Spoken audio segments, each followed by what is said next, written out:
mas eu vou usar essa expressão no sentido usual das redes sociais. Os homens de bem proclamam que os direitos humanos são para os humanos direitos. Frase contraditória, que eu ouvi várias vezes. Chamamos em filosofia isso oxímoro, contradição em termos. Ou seja, se são direitos humanos, pertencem a todos os humanos. Nós temos que pensar que esses achismos, esses truísmos, que entram em conflito aberto com a vida de Jesus, que afinal, se alguém se deu ao trabalho de ler os 4 evangelhos, a frase é absurda. Jesus escolheu preferencialmente pecadores, desviados da sociedade, e fugiu dos doutores da lei e dos homens de bem da sua época. Jesus procurou as pessoas excluídas, os publicanos, as prostitutas, a adúltera, e disse que viera para eles e não para os que não precisavam de salvação. O cristão é definido pela palavra misericórdia, pela compaixão, pelo perdão 70 vezes 7, símbolo hebraico do infinito. E é o mesmo quando é necessário interromper a ação de alguém violento, pois cabe a um cristão interromper a violência de alguém, impedir um crime, deve fazer por amor, por vontade de ajudar, por ser diferente do criminoso que ele condena, porque se ele agir como criminoso, ele passa igualmente a ser esse criminoso. Odiar o pecado e amar o pecador. Fórmula medieval complexa e muito interessante. Eu odeio que você seja um ladrão, porque roubar é errado, fere aos princípios básicos da sociabilidade. Eu odeio que você roube e vou fazer de tudo dentro da lei e dos direitos para que você pare de roubar, porque é errado roubar. Porém, eu não te odeio, porque você é um ser humano. Preceito medieval que foge à nossa ideia de bandido bom é bandido morto. Porque bandido bom é bandido morto é uma frase do paganismo. É uma frase daqueles que não conheceram a Jesus. É frase de um romano sem batismo. De alguém que jamais teve contato com o evangelho e desenvolvia a ideia de que a justiça é a punição e a eliminação de quem eu considero desviante. O curioso não é a incoerência natural de todos nós, de mim, de qualquer pessoa, mas é afirmar a violência em nome de Jesus. Isso é o mais extraordinário. Ou seja, eu uso o evangelho e uso a vida de Jesus, a quem eu digo seguir, para defender a violência, a tortura, a pena de morte e a destruição das pessoas. Adapto Deus ao meu universo moral. E aí o Deus customizado tem seu aspecto mais trágico. Faço Jesus defender a pena de morte, sendo que ele sofreu a pena de morte. Defendo a tortura em nome do bem, quando o supremo bem foi torturado. E excluo pessoas que não mereceriam a misericórdia ou a compaixão em nome do Deus da misericórdia e da compaixão. Poderia ser chamado isto de um neopaganismo. Deuses humanos que protegem minha cidade da guerra. Suprema imagem da total kenosis de Cristo é a cena que nós chamamos pela expressão latina et homo, eis o homem. Pilatos leva o condenado ao público. Eis o homem, et homo. Dezenas de quadros foram pintados com essa cena. Jesus que fora castigado pelo chicote por ser um subversivo para o Império Romano e um pecador que fugia às leis do judaísmo. Condenado por ser subversivo, com um manto de rei para ironizar, uma cana em lugar de um cetro, coroa de espinhos, levado à multidão furiosa que queria executá-lo e linchá-lo.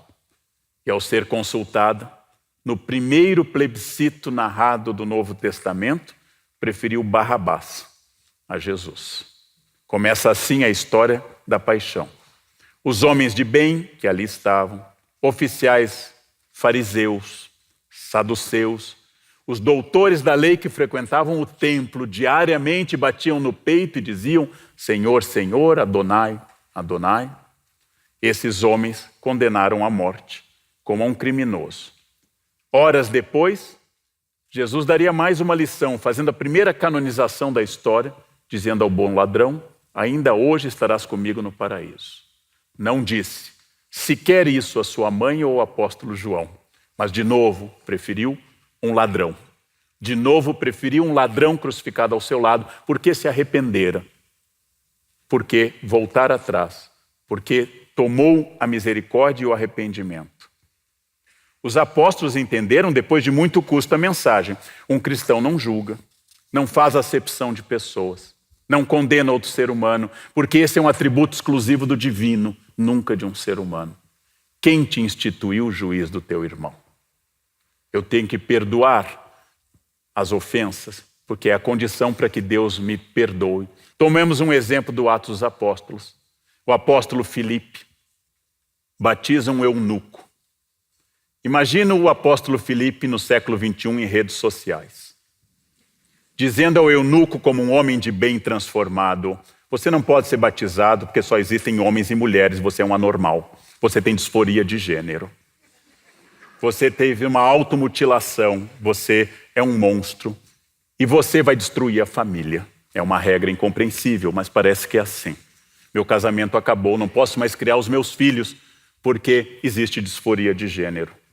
A opção de um cristão de Filipe, que felizmente aprendeu o cristianismo de Jesus e não das redes sociais, é: eu vim para que todos tenham vida, e todos tenham vida em abundância. Todos, caso alguém não domine o conteúdo dessa expressão, significa todos. Todos significa todo e qualquer ser humano. Todo significa que todas as pessoas, com as suas infinitas variedades de gênero, de identidade sexual, de orientação política, que todos tenham vida. E tenham vida em abundância. Tudo mostra em Jesus permanentemente, ao longo dos 4 evangelhos, a predileção pelos excluídos.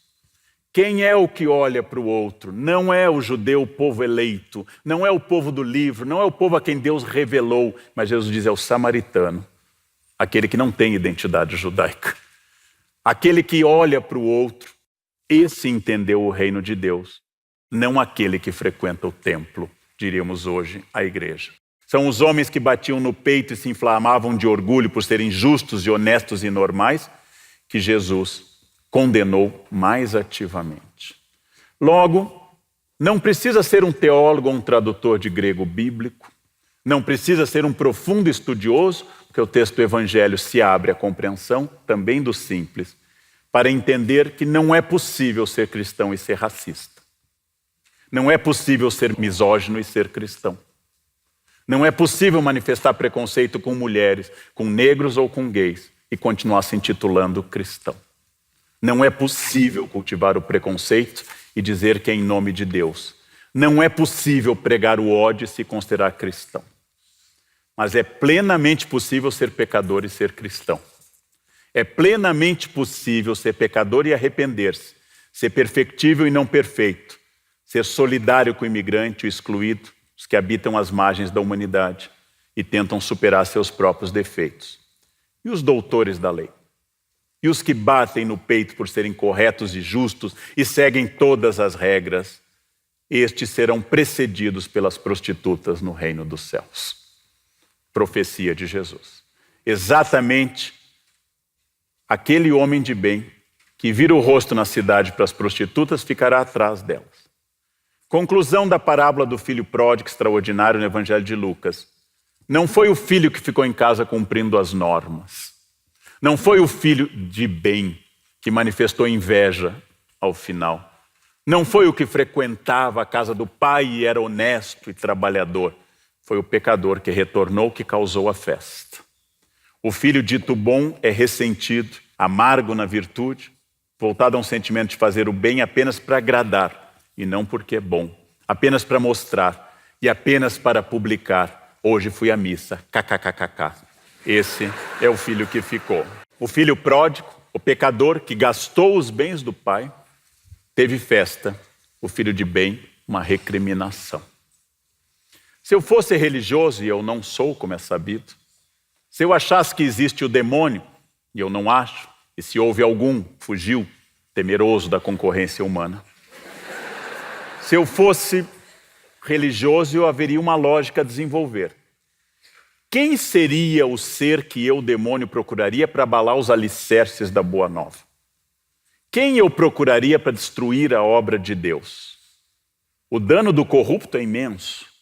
A falha moral de um pedófilo é gigantesca e uma ofensa profunda à divindade.